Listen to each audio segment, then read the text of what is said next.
Hello guys, আমরা নতুন একটা ভিডিও। যে রাতের আধারে বৃষ্টিগুলো পড়লে খুবই ভালো লাগে, আর দিনের ঝিলকে খুবই ভালো লাগে। আপনাদের কাছে কীরকম লাগে জানি না, আমার কাছে খুবই ভালো লাগে। দেখেন,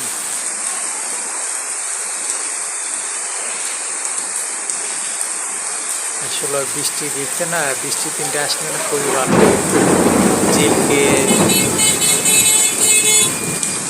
এবং দিনে টাকা খুবই ভালো লাগে। তিন তিন বৃষ্টি কেমন হলো গাইস বলবেন, কমেন্টে জানিয়ে দেবেন। সাবস্ক্রাইব করতে ভুলবেন না।